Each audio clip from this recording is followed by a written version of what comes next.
மாலை வணக்கம். உங்களை திரும்பவும் சந்திப்பதில் மிகவும் மகிழ்ச்சி. இன்னொரு பாகத்துக்குள் நாங்கள் கடந்து போகிறோம்.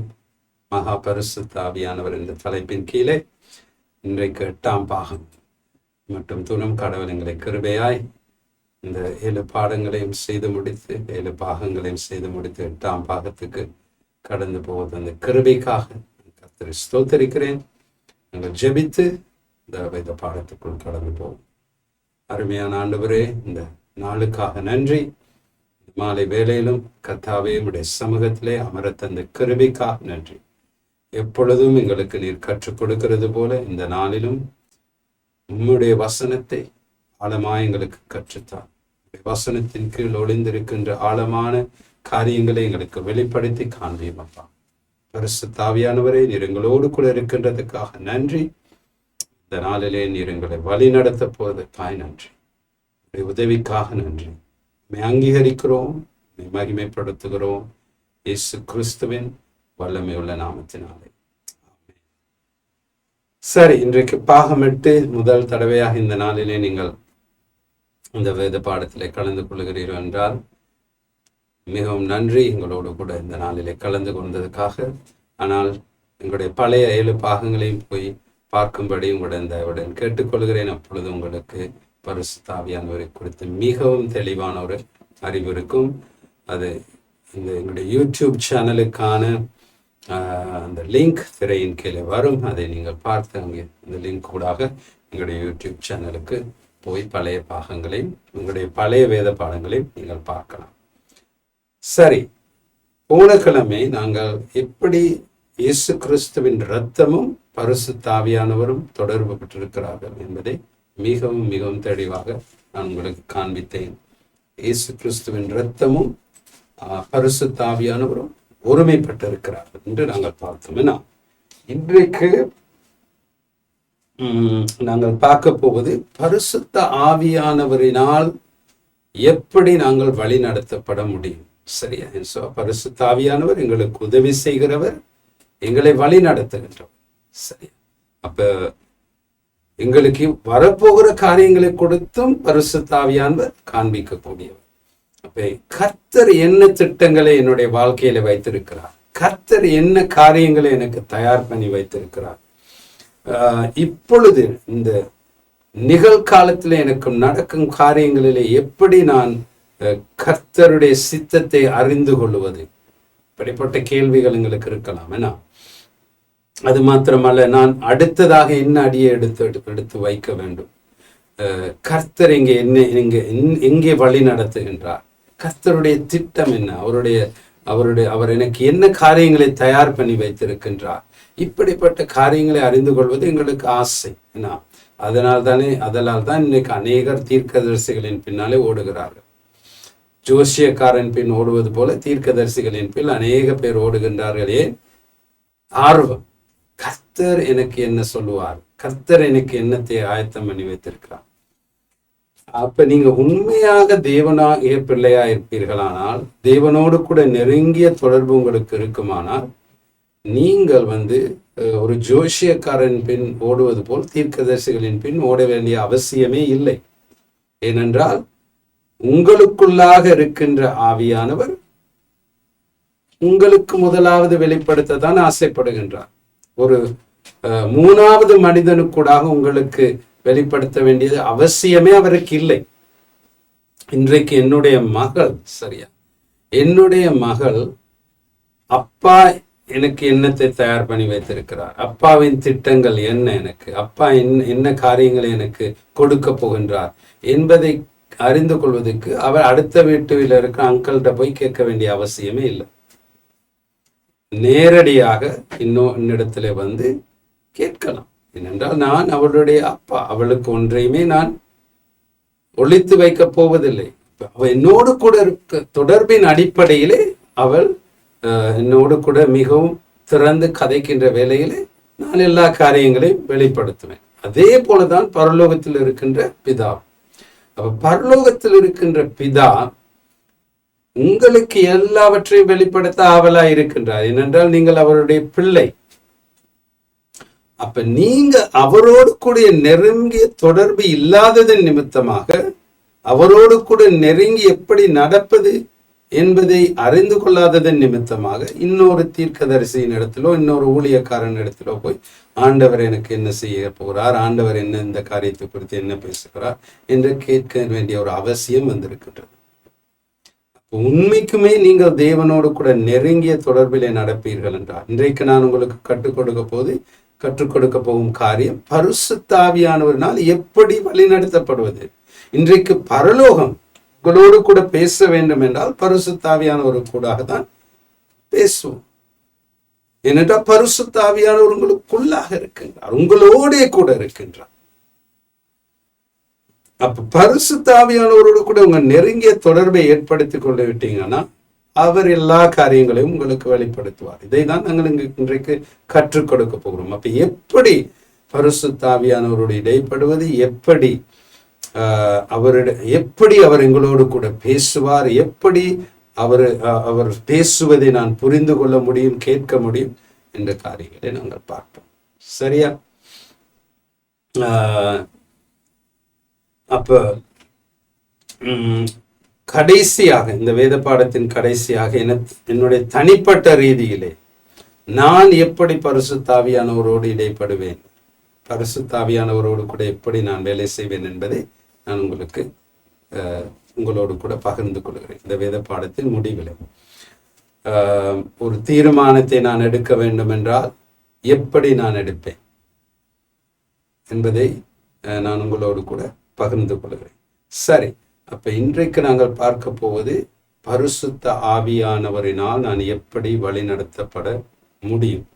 1 கொரிந்தியர் 2ஆம் அதிகாரம் 9ஆம் வசனத்திலே தொடங்குவோம். 1 கொரிந்தியர் 2ஆம் அதிகாரம் 9ஆம் வசனம் தொடக்கம் 11ஆம் வசனம் வரை வாசிப்போம். வாசித்து விட்டு நான் விளங்கப்படுத்துகின்றேன். 1 கொரிந்தியர் 2ஆம் அதிகாரம் 9ஆம் வசனம் தொடக்கம் 11ஆம் வசனம் வரை. எழுதியிருக்கிறபடி தேவன் தம்மில் அன்பு கூறுகிறவர்களுக்கு ஆயத்தம் பண்ணினவைகளை கண் காணவும் இல்லை, காது கேட்கவும் இல்லை, அவைகள் மனுஷனுடைய இருதயத்தில் தோன்றவும் இல்லை. 9வது வசனத்தை பார்ப்போம். டிவியில வருது இன்னைக்கு. அப்ப முதலாவது நாங்கள் பார்ப்போம். 9வது வசனத்தை நல்லா கவனிச்சிங்கன்னா, எழுதியிருக்கிறபடி தேவன் தம்மில் அன்பு கூறுகிறவர்களுக்கு ஆயத்தம் பண்ணினவைகளை கண் காணவும் இல்லை, காது கேட்கவும் இல்லை, அவைகள் மனுஷனுடைய இருதயத்தில் தோன்றவும் இல்லை. சரியா? நல்லா கவனிங்க. தேவன் என்ன செஞ்சிருக்கிறானா, தம்மில் அன்பு கூறுகிறவர்களுக்கு ஆயத்தம் பண்ணி வைத்திருக்கிறார். ஆயத்தம் பண்ணினவைகளை, ஆயத்தம் பண்ண போகிறவைகளை அல்ல, ஆயத்தம் பண்ணினவர்களை. இந்த உலகத்தை தேவன் உருவாக்குவதற்கு முன்பதாகவே உங்களை தேர்ந்தெடுத்து விட்டார். உங்களை தேவன் இந்த உலகம் உருவாக்குவதற்கு முன்பதே அவருடைய கண்கள் உங்களை கண்டது. அப்ப உங்களுக்கு தேவையானவைகள் எல்லாவற்றையும் அவர் என்ன ஆயத்தம் பண்ணிவிட்டார். ஆதாமையும் ஏவாளையும் படைப்பதற்கு முன்பதாகவே ஏதேன் தோட்டத்தை படைத்து, அதிலே மரங்களை படைத்து, பழங்களை படைத்து, மிருக ஜீவன்களை படைத்து, அதன் பின் தான் ஆதாமையும் ஏவாளையும் படைத்து அந்த ஏதேன் தோட்டத்திலே வைத்தார். தேவன் எல்லாவற்றையும் முன்பதாகவே ஆயத்தம் பண்ணுகிறவர். அவர் எங்களை மாதிரி ஒரு காரியத்தை செஞ்சுட்டு இப்ப இதை நான் என்ன செய்யறதுன்னு யோசிக்கிற தேவன் அல்ல. அப்ப நீங்கள் அவர் மேல் அன்பு கூறுகிறதின் நிமித்தமாக அவர் உங்களுக்காக என்ன காரியங்களை ஆயத்தம் பண்ணி விட்டார். ஆனால் அவைகளை உங்களுடைய கண்கள் இன்னும் காணவில்லை. இந்த வெளிப்புறமான இந்த சரீர ரீதியான கண்கள் இன்னும் அவைகளை காணவில்லை. உங்களுடைய காதுகள் இன்னும் அவைகளை கேட்கவில்லை. அவைகள் இன்னும் உங்களுடைய இருதயத்திலே தோன்றவில்லை.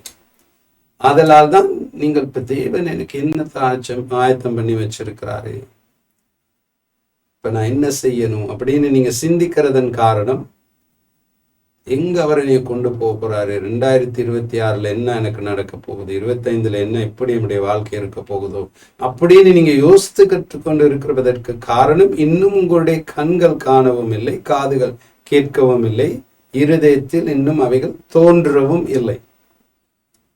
ஆனா தேவன் ஆயத்தம் பண்ணி விட்டார். அதுக்குள்ளே பிரவேசிப்பது உங்களுடைய கடமையாக. தேவன் ஆயத்தம் பண்ணினவைகளுக்குள் பிரவேசிப்பது உங்களுடைய கடமை. எப்படி அவைகளுக்குள் பிரவேசிப்பது பாஸ்டர்? எனக்கு தெரியாது. என்னத்தை ஆயத்தம் பண்ணி வச்சிருக்கிறார்? தெரிஞ்சா தானே பாஸ்டர் அதுக்குள்ள பிரவேசிக்கும். அதுக்குதான் ஆவியானவரை கொடுத்திருக்கிறார். இப்ப நல்லா விளங்குதா?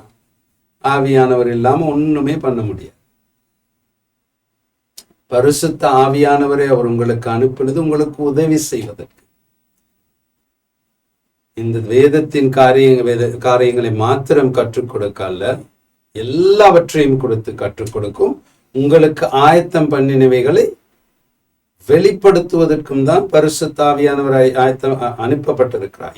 முதலாவது பரிசுத்த ஆவியானவரின் வேலை என்னன்னா, உங்களை கிறிஸ்துவை போல் மாற்றுவது.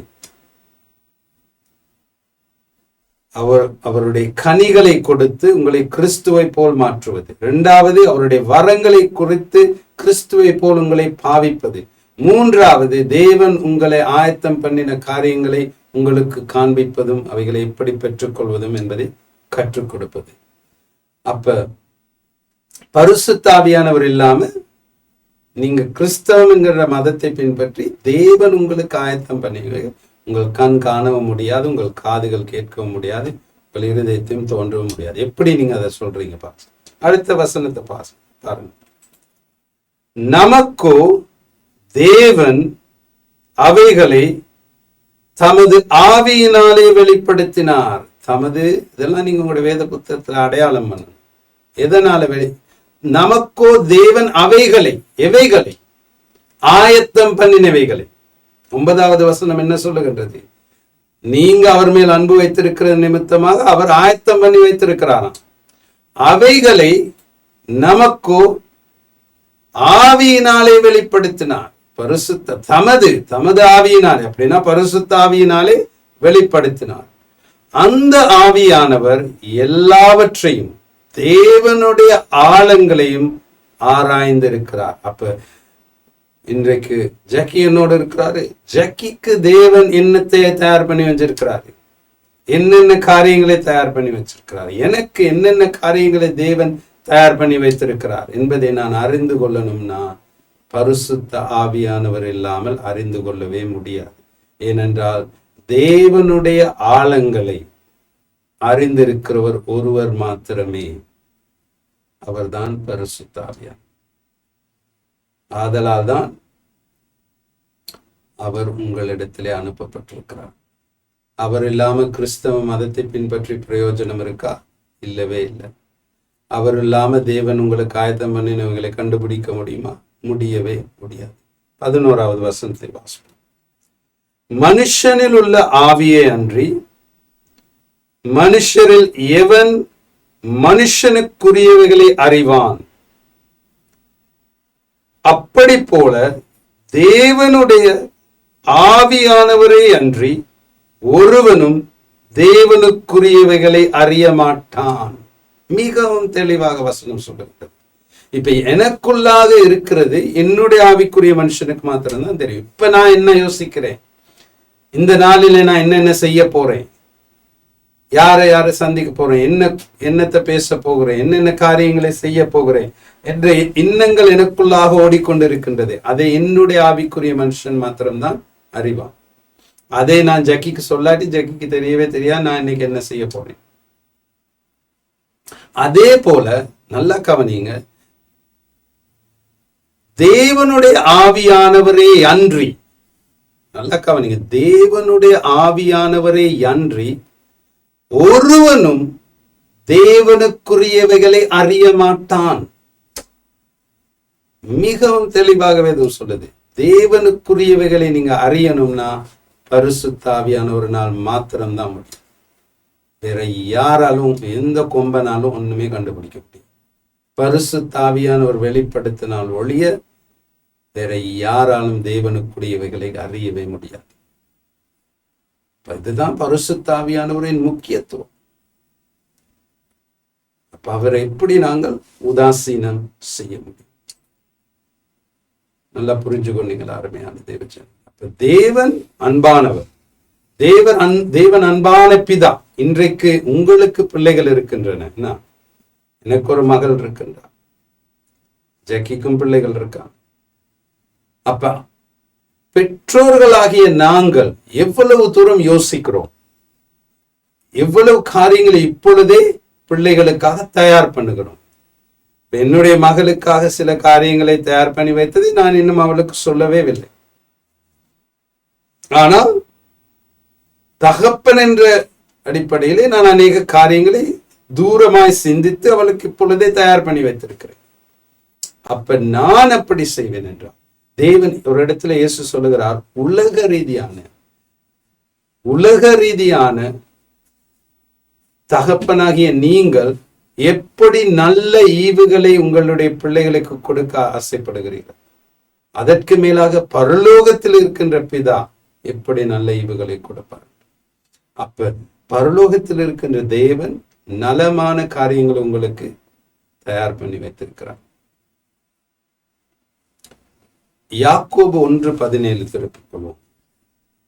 யாக்கோபு 1ஆம் அதிகாரம் 17ஆம் வசனம் என்று விசுவாசிக்கிறேன்.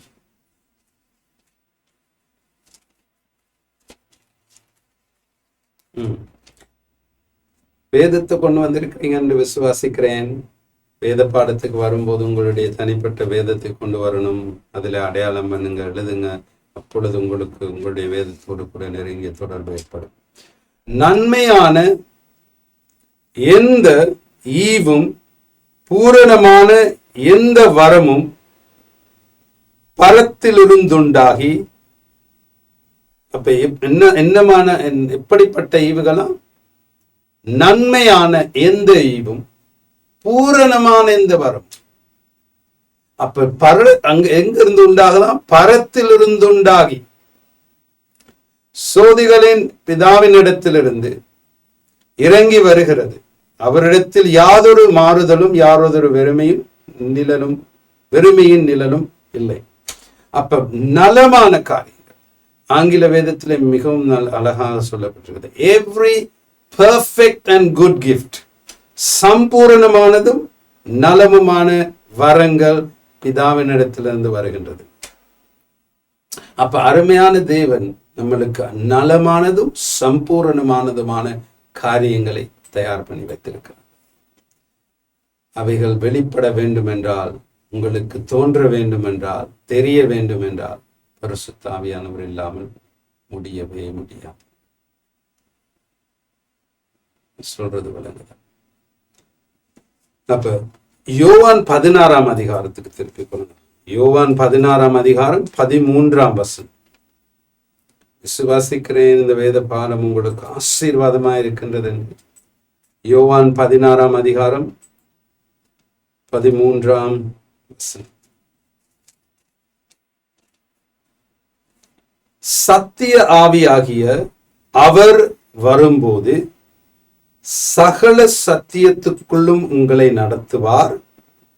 அவர் தம்முடைய சுயமாய் பேசாமல் தாம் கேள்விப்பட்டவைகள் யாவையும் சொல்லி வரப்போகிற காரியங்களை உங்களுக்கு அறிவிப்பார். அப்ப பரிசுத்த ஆவியானவர் சத்திய ஆவியாகி அவர் வரும்போது என்னவா? சகல சத்தியத்துக்குள்ளும் உங்களை வழி நடத்துவார். அது மாத்திரமல்ல, தம்முடைய சுயமாய் பேசாமல், அப்படின்னா தானே சிந்தித்து பரலோகத்திலிருந்து பெற்றுக்கொண்டு, பிதாவும் குமாரனிடத்திலிருந்து பெற்றுக்கொண்டு, தாம் கேள்விப்பட்ட வேலை, பரலோகத்தில் பிதாவும் குமாரன் என்னத்தை தயார் பண்ணி வைத்திருக்கிறார்களோ அவைகளை கேள்விப்பட்டைகள் யாவையும், ஒன்றையும் கூட மறைக்காம அவர் சொல்லுவாரு, யாவையும் சொல்லி வரப்போகிற காரியங்களையும் உங்களுக்கு அறிவிப்பார். இப்ப பரிசுத்த ஆவியானவர் இருப்பது எவ்வளவு பெரிதான உங்களுக்கு ஒரு ஆசீர்வாதம். வரப்போகிற காரியங்களை குறித்தும் உங்களுக்கு அறிவிப்பார். மிகவும் ஒரு ஆசீர்வாதம். பரிசுத்த ஆவியானவரினால் நீங்கள் வழிநடத்தப்படும் போது இது மிகவும் ஆசீர்வாத காரியம். ஏன்னா வரப்போகிற காரியங்களும் உங்களுக்கு தெரியும். நல்லா சொல்றது விளங்குதா? ரோமர் 8ஆம் அதிகாரம் 14 தொடக்கம் 16. இன்னைக்கு நல்லா கவனிங்க. ஏன் எல்லோரும் பரிசுத்த ஆவியினால் வழி நடத்தப்படுவதில்லை? ஒரு கேள்வினா, இன்றைக்கு அநேக கிறிஸ்தவர்களுக்குள்ளாக பரிசுத்த ஆவியானவர் இருக்கின்றார். ஆனா எல்லா கிறிஸ்தவர்களும் ஏன் பரிசுத்த ஆவியானவரினால் வழி நடத்தப்படுவதில்லை? ஏன் எல்லா கிறிஸ்தவர்களும் பிதா ஆயத்தம் பண்ணினவைகளை அறிந்து கொள்வதில்லை? பரிசுத்த ஆவியானவரை பெற்றுக்கொண்ட கிறிஸ்தவர்களும் அறியாமையினாலே அடைந்து போகிறார்கள். பரிசுத்த ஆவியானவர் அவர்களுக்குள்ளாக வந்து வாசம் செய்தும் அறியாமையினாலே அழிந்து போகிறார்கள். ஆயத்தம் பண்ணினவைகளை பெற்றுக்கொள்ளாமல் போகிறார்கள். ஏன்? அது மிக முக்கியமான ஒரு கேள்வி. ரோமர் 8ஆம் அதிகாரம் 14 தொடக்கம் 16 வரை வாசிக்க போகிறோம். சரி. மேலும் எவர்கள் தேவனுடைய ஆவியினாலே நடத்தப்படுகிறார்களோ, அப்ப தேவனுடைய ஆவியினாலே நடத்தப்படாத விடத்தில் எதனாலே நீங்கள் நடத்தப்படுவீர்கள்? மாம்சத்தினாலே நடத்தப்படுவீர்கள். எல்லாம் மாம்சமான தீர்மானங்களை எடுப்பீர்கள். உங்களுடைய ஆத்மாவையும் மாம்சத்தையும் பயன்படுத்தி தீர்மானங்கள் எடுப்பீர்கள், ஆவியானவரினால் நடத்தப்படாத விடத்தில். சரியா? மேலும் எவர்கள் தேவனுடைய ஆவியினாலே நடத்தப்படுகிறார்களோ அவர்கள் தேவனுடைய புத்திரராயிருக்கிறார்கள். அந்த புத்திரராயிருக்கிறார்கள் என்பதை அடையாளம் பண்ணிக்கொள்ளுங்க. சரியா? மிக முக்கியமான ஒரு வார்த்தை. 15வது வசனம், அந்தபடி திரும்பவும் பயப்படுகிறதற்கு நீங்கள் அடிமைதனத்தின் ஆவியை பெறாமல் அப்பா பிதாவே என்று கூப்பிட பண்ணுகிற புத்திர சிவகாரத்தின் ஆவியை பெற்றீர்கள். அப்ப பவுல் இன்னைக்கு என்ன சொல்றாரு? பரிசுத்த ஆவியானவரை நீங்கள் பெற்றிருக்கிறதுனால அவரை அப்பா அப்பா பிதாவே என்கிறது அந்த கிரேக்க பாஷையில டெடா அப்படின்னு கூப்பிடுவோம். அப்பான்னு கூப்பிடுறதும் வித்தியாசம், டெடான்னு கூப்பிடுறது ஒரு வித்தியாசம் ஒன்று இருக்கு. சரியா? அப்ப பரிசுத்த ஆவியானவரை பெற்றுக்கொண்டவர்களுக்கு தேவன் யார்? அப்பா. அப்ப அப்பா எல்லாவற்றையும் உங்களுக்கு கொடுக்க ஆசையா இருக்கிறார், வெளிப்படுத்துவதற்கும் ஆசையா இருக்கிறார். சரி, இப்ப நாங்கள் பயப்படுவதற்கு வேண்டிய அவசியம் இல்லை. அவரிடத்தில் அப்பாவின் இடத்தில் வருவது போல வந்து கேட்கலாம். 16வது வசனம், நாம் தேவனுடைய பிள்ளைகளாய் இருக்கிறோம் என்று, நல்லா கவனிங்க, மிகவும் முக்கியமான வசனம். சரியா? நாம் தேவனுடைய பிள்ளைகளாய் இருக்கிறோம் என்று ஆவியானவர் தாமே நம்முடைய ஆவியுடனே கூட சாட்சி கொடுக்கிறார். சரியா? இப்ப இந்த மூன்று வசனம் மிக முக்கியமான வசனம். 14வது வசனத்துக்கு போகும். மேலும் எவர்கள் தேவனுடைய ஆவியினாலே நடத்தப்படுகிறார்களோ அவர்கள் தேவனுடைய புத்திரர்களாய் இருக்கிறார்கள். சரியா? இப்ப இங்கனைக்கு தான் நான் கேட்ட கேள்விக்கு பதில் இருக்கின்றது. ஏன் சில கிறிஸ்தவர்கள் மாத்திரம் பரிசுத்த ஆவியினாலே நடத்தப்படுகிறார்கள்? ஏன் சில கிறிஸ்தவர்களுக்கு மாத்திரம் பரிசுத்த ஆவியானவர் தேவன் ஆயத்தம் பண்ணினவர்களை ஏன் சில கிறிஸ்தவர்கள் மாத்திரம் கண்டு கொள்ளுகிறார்கள், அதற்குள் நுழைகிறார்கள், அதற்குள் பிரவேசிக்கிறார்கள்? இன்றைக்கு ஒரு சபையை எடுத்துக்கொண்டா 2 கிறிஸ்தவர்களை எடுத்துக்கொள்ளும், 2 பேருமே பரிசுத்த ஆவியினாலே நிறைந்திருக்கிறாங்க. சரியா? ஆனா ஒரு கிறிஸ்தவன் தேவன் ஆயத்தம் பண்ணினவைகளை கண்டுபிடிக்கிறான், அதற்குள்ளே பிரவேசிக்கிறான், ஆசீர்வாதமாய் வாழுகின்றான். ஆனால் மற்ற கிறிஸ்தவன் பரிசுத்த ஆவியானவரை பெற்றிருந்தாலும் அவன் தேவன் ஆயத்தம் பண்ணினவைகளை காண்பதும் இல்லை, அதனுக்குள் பிரவேசிப்பதும் இல்லை, அதை அனுபவிப்பதும் இல்லை. ஏன் காரணம்? 14ஆம் வசனத்துக்கு போவோம், நான் காண்பிக்கிறேன். இதுதான் கிரேக்க பாஷை மிகவும் முக்கியம், அருமையான தேவஜனங்களே. மேலும் இவர்கள் தேவனுடைய ஆவியினாலே நடத்தப்படுகிறார்களோ அவர்கள் தேவனுடைய புத்திரராயிருக்கிறார்கள். இந்த புத்திரராயிருக்கிறார்கள் என்று உபயோகிக்கப்பட்டிருக்கிற கிரேக்க வார்த்தை என்ன தெரியுமா? Huios. Huios, HYIOS, huios. Huios என்றால் என்ன தெரியுமா? முதிர்ச்சி அடைந்த, ஆவிக்குள்ளே முதிர்ச்சி அடைந்த, கர்த்தரால் எழுப்பப்பட்ட, உருவாக்கப்பட்ட, முதிர்ச்சி அடைந்த மகன்மார். அதுதான் புத்திரர் என்ற வார்த்தைக்கு ஹியோஸ் என்று சொல்லப்பட்டிருக்கிறது. சரி, அப்ப ஹியோஸ் என்றால் இவர்கள் தேவனுடைய சாயலை உடையவர்கள், தேவனை போல் நடக்கின்றவர்கள், முதிர்ச்சி அடைந்தவர்கள். நல்லா விளங்குது. அப்ப யார் பரிசுத்த ஆவியினாலே நடத்தப்படுகிறார்கள்? ஹியோஸ், முதிர்ச்சி அடைந்த, தேவனால்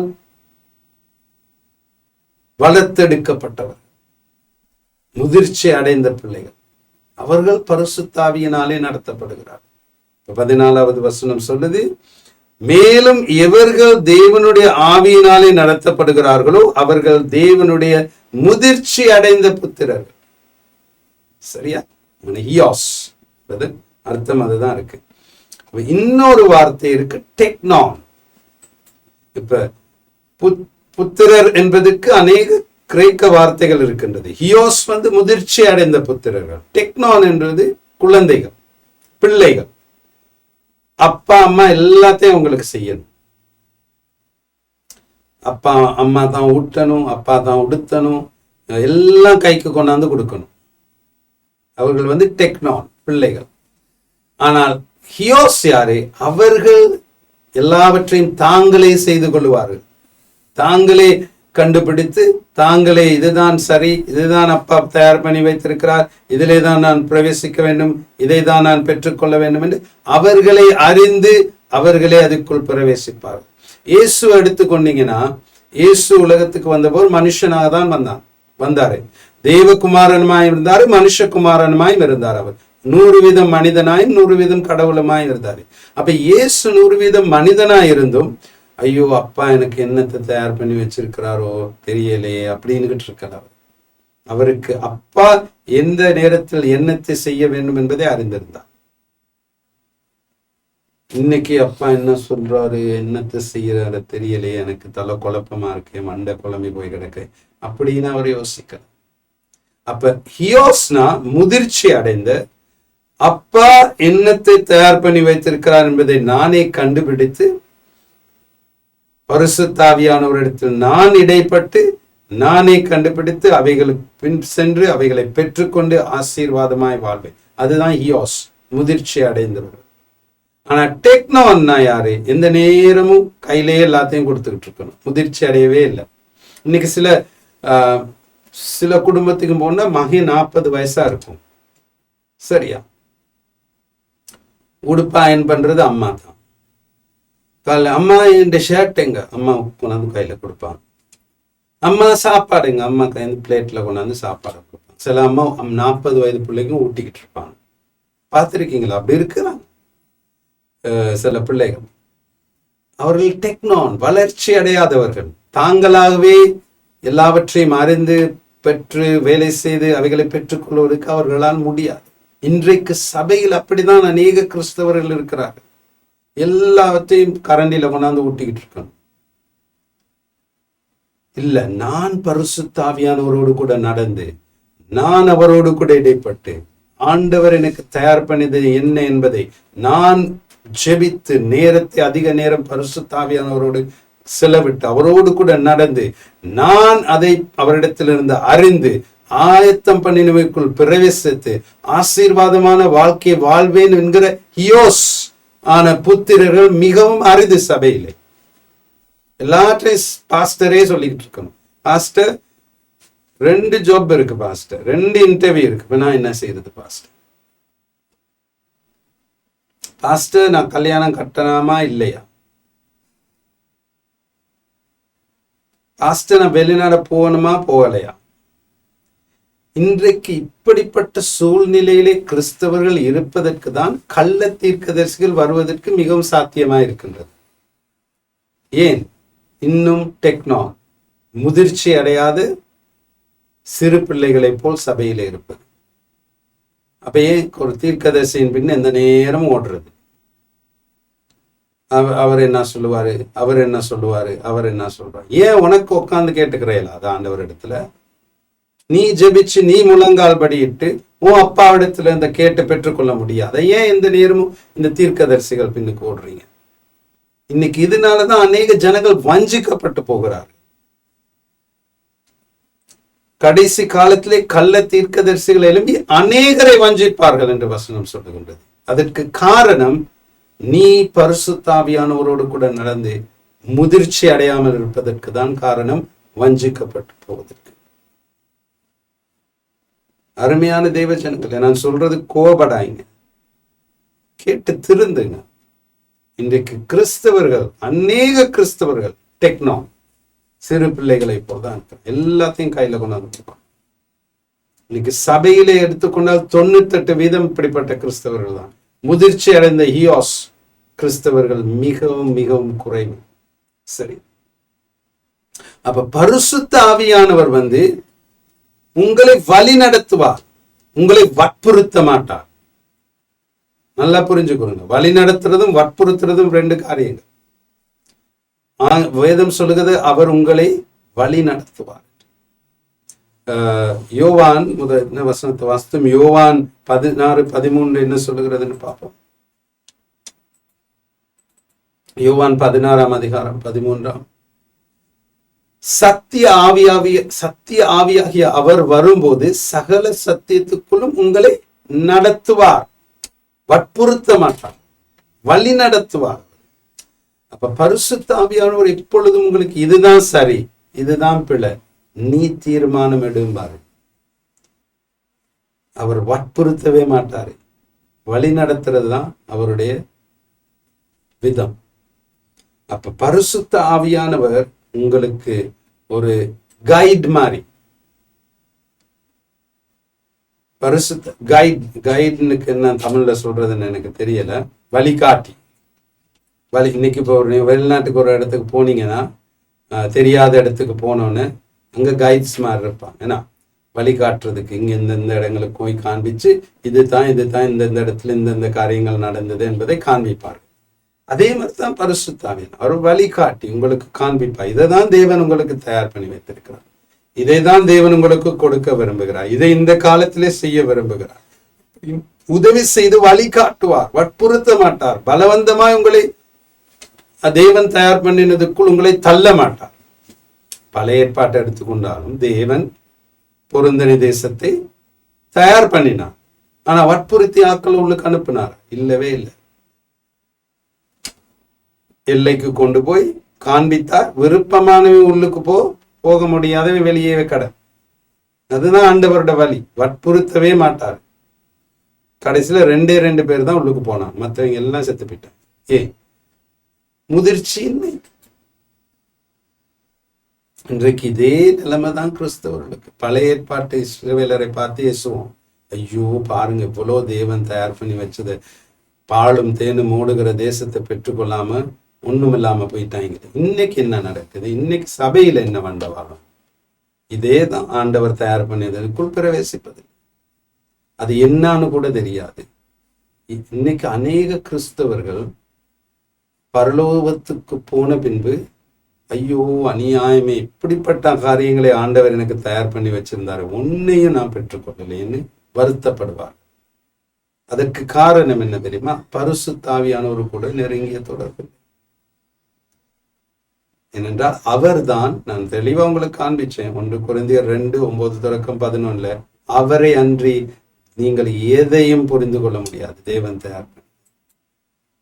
அப்ப பரிசுத்த ஆவியானவர் இல்லாம நீங்கள் வழி நடத்தப்பட முடியாது, தேவன் தயார் பண்ணினவர்களை அறிந்து கொள்ளவும் முடியாது, புரிந்து கொள்ளவும் முடியாது, அவற்றுக்குள் பிரவேசிக்கவும் முடியாது. அப்ப முதிர்ச்சி அடைந்த கிறிஸ்தவர்கள் தான் தேவன் தயார் பண்ணினவைகளை பெற்றுக் கொள்வார்கள். முதிர்ச்சி அடையாத கிறிஸ்தவர்கள் அவைகளுக்குள் பிரவேசிக்க மாட்டார். இப்ப பரிசுத்த ஆவியானவரினால் வழி நடத்தப்பட வேண்டும் என்றால் முதிர்ச்சி அடைந்த கிறிஸ்தவர்களாய் மாற வேண்டும். அதை நான் எப்படி முதிர்ச்சி அடைந்த கிறிஸ்தவர்களாய் மாறுவது என்பதை நான் உங்களுக்கு காண்பிக்கிறேன். சரியா? அப்ப நீங்க தான் தீர்மானம் எடுக்கவர்கள். பரிசுத்த ஆவியானவர் உங்களுக்காக தீர்மானம் எடுக்க மாட்டார். நல்லா புரிஞ்சு கொள்ளுங்க. பரிசுத்த ஆவியானவர் ஒரு வழிகாட்டி, உங்களுக்கு உதவியாளர், உங்களுக்காக பேசுகின்றவர். ஆனால் தீர்மானம் எடுப்பது யாரு? நீங்க தான். இன்னைக்கு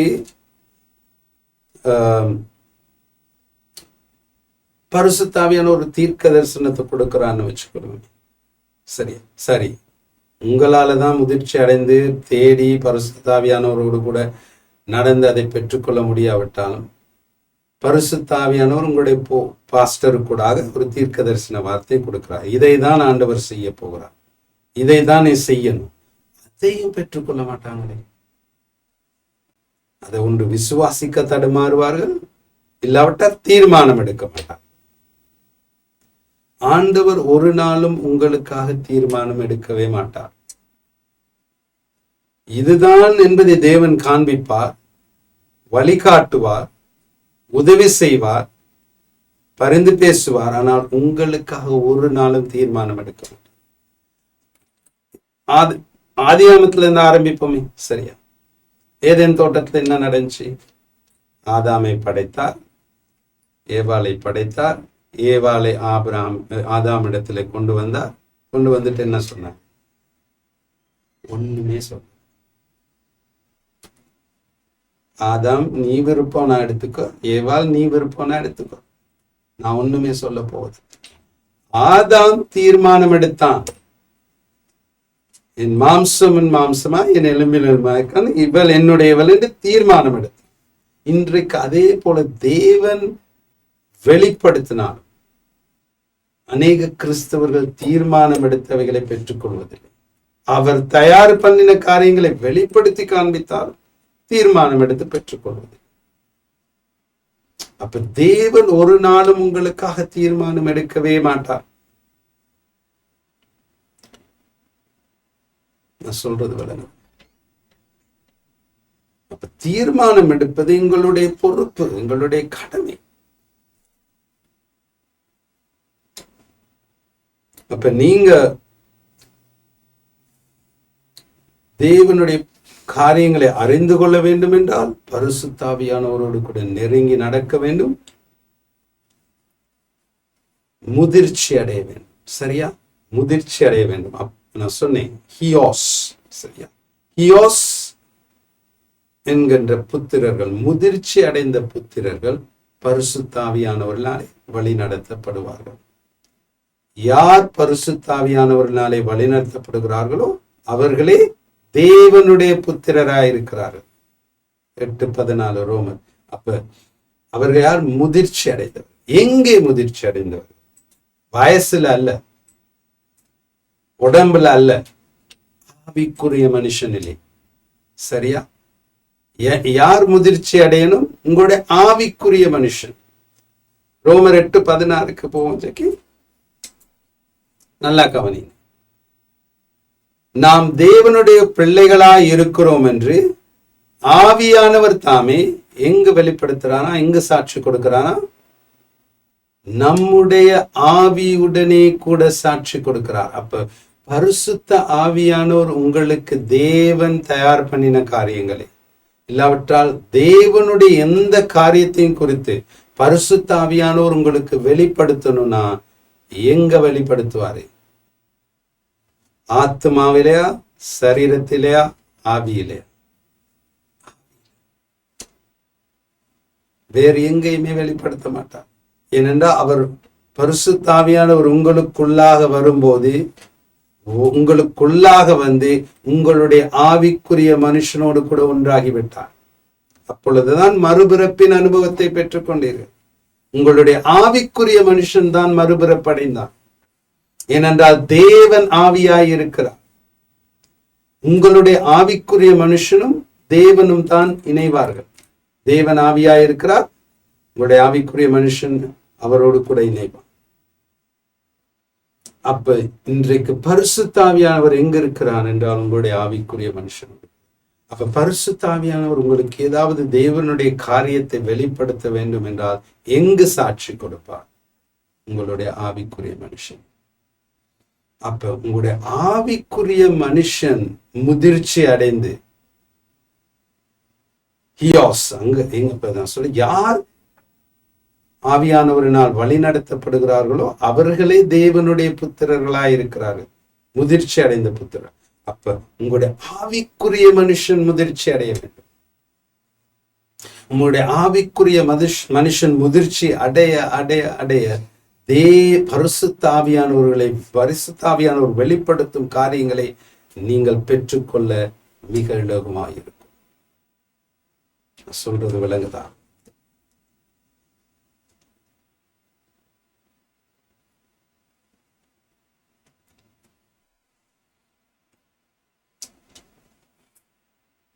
இன்றைக்கு நீங்கள் உங்களுடைய ஆவிக்குரிய மனுஷனை முதிர்ச்சி அடைய செய்யாமல் மற்றவர்கள் உங்களுக்காக ஜெபிக்கும்படி கேட்டுக்கொண்டு மற்றவரிடத்துல தலையை கொடுத்து எனக்கு என்ன ஆண்டவர் சொல்லுறார் என்பதை கேட்டு சொல்லுங்க அப்படின்னா நீங்க ஒரு நாளும் உங்களுடைய ஆவிக்குரிய மனுஷன் முதிர்ச்சி அடையவே மாட்டான்.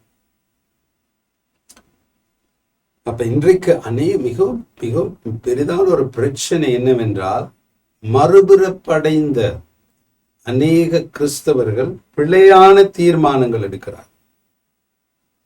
ஏனென்றால் எங்களுடைய வாழ்க்கை ஒவ்வொரு நாளையும் எடுத்துக்கொண்டால் நாங்கள் தீர்மானம் எடுக்க வேண்டும்.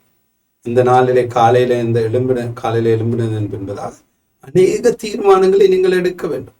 தீர்மானத்திலிருந்து ஓடி ஒளியவே முடியாது. குடும்பத்தை குறித்து தீர்மானம் எடுக்கணும், உங்களுடைய தனிப்பட்ட வாழ்க்கையை குறித்து தீர்மானம் எடுக்கணும், இன்னைக்கு இருக்கிற வேலையில இருக்கிற பிரச்சனைகளை குறித்து தீர்மானம் எடுக்கணும், பிள்ளைகளை குறித்து தீர்மானம் எடுக்கணும், பண ரீதியான காரியங்களை குறித்து தீர்மானம் எடுக்கணும். அப்ப ஒவ்வொரு நாளும் எங்களுக்கு அநேக தீர்மானங்களை எடுக்க நேரிடுகின்றது. அவைகளிலிருந்து ஓடி ஒளிய முடியுமா? ஓடி ஒளிஞ்சாலும் அப்படியே பிரச்சனை அப்படியே தான் இருக்கும். அப்ப நாங்கள் தீர்மானம் எடுப்பது கட்டாயம். அப்ப பிழையான தீர்மானங்களை எடுக்கும் போது அதன் பிரதிபலன்களை அனுபவிச்சுதான் ஆக வேண்டும். அப்ப சரியான தீர்மானங்களை எடுப்பதற்கு பரிசுத்த ஆவியானவர் உங்களோடு கூட இருந்து உங்களுடைய ஆவிக்குரிய மனுஷன் முதிர்ச்சி அடைந்து அவர் பரிசுத்த ஆவியானவர் வரப்போகிற காரியங்களையும் உங்களுக்கு சொல்லுவார் என்று பார்த்தோம். அப்ப அவருடைய உதவியுடன் தீர்மானம் எடுக்கும் போது நீங்கள் பிழை விடுவது மிகவும் குறைந்து விடும். அந்த ஆங்கிலத்தில் சொல்லுவாங்க ட்ரையல் அண்ட் எரர். ஒன்னு உத்தேசித்து பார்த்து அது பிழையான திரும்ப இன்னொரு ட்ரை ஒன்று கொடுத்து அதுவும் பிழையாகி திரும்ப இன்னொரு ட்ரை ஒன்று கொடுத்து பிழையாகி அப்படி போய் கடைசியில ஒண்ணும் இல்லாம அஞ்சடிச்சு போயிடும். அப்ப உதவியாளராக அனுப்பப்பட்டவர் தான் பரிசுத்த ஆவியானவர். இப்ப நாங்க ஒவ்வொரு நாளும் எடுக்கும் தீர்மானங்களே எங்களுடைய ஆவிக்குரிய மனுஷனை நாங்கள் என்ன சொல்றது வார்த்தை ஆவிக்குரிய மனுஷனை ஈடுபடுத்தும் போது பரிசுத்த ஆவியானவர் இந்த ஆவிக்குரிய மனுஷனுக்கு கூட உங்களை வழி நடத்துவார். ரோமர் 8:14 பரிசுத்த ஆவியானவரினால் வழி நடத்தப்படுகிறவர்களே தேவனுடைய முதிர்ச்சி அடைந்த புத்திரர்களாய் இருக்கிறார்கள்.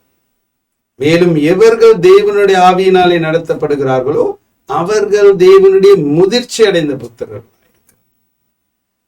அப்ப தேவனுடைய முதிர்ச்சி அடைந்த புத்திரர்கள் என்ன செய்யறாங்க?